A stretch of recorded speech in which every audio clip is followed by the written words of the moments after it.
Hi everyone, Edward here, and Apple has released iOS 18 Beta 1 to the public a few weeks ago. Now, the Beta 1 public version is more stable than the developer beta. However, there's a few things I would like to talk about. Firstly, the Apple beta is the same as developer beta, meaning the features are the same and everything else is the same. Now, I wouldn't recommend you to install on your primary device because it does still have bugs. It is still a beta version, to be fair, and unless if you are ready to experience bugs and all those kind of things, then feel free, and if you know what you're doing, feel free to install it. But other than that, I would actually hold off until the public released, or at least the RC or beta 3 or 4.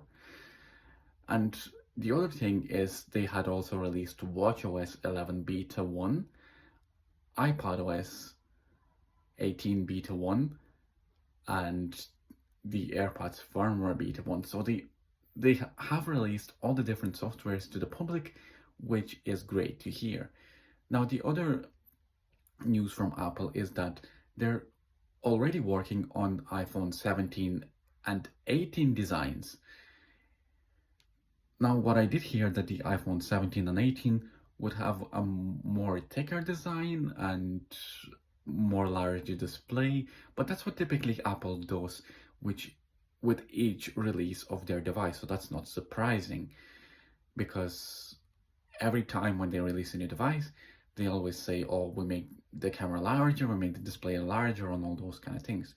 Now, in terms of the features, I do wonder what they will implement, but that's something to look forward to and wait in the near future.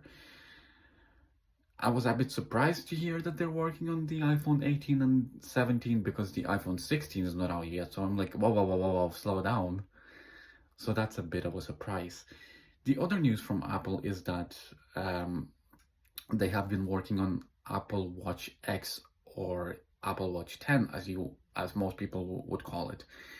Now, I don't know about the design and all those kind of things, but wouldn't it be cool if they actually made the watch similar to the iPhone 10, what they did with the iPhone 10 or X, as people like to call it, because it would make more sense if they actually got rid of the digital crown. Now, I would love to see actually on the smaller screen, because the watch has a smaller screen, how would the gestures, especially for those that use voiceover, would work to basically to go to the home screen? Because right now on the current iPhones, iPhone 10 and newer, you would have to swipe up from the bottom to go to the home screen, swipe up from the bottom to go to the app switcher. So I would love to see if they actually had implemented the same design for Apple Watch X or 10, how would the design would look or feel, especially for us that are visually impaired people. So that's as well something interesting to see.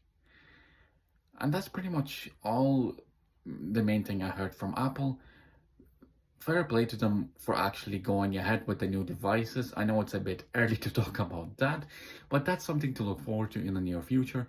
And I mostly look forward to iOS 18 public version whenever it comes out. Now, again, I was actually desperate to install the beta version, but then again, I wouldn't recommend for anyone that's using their main device as a daily driver in case something goes wrong. So that's pretty much everything for this video, guys. Hope you enjoy it, and I'll see you in the next one.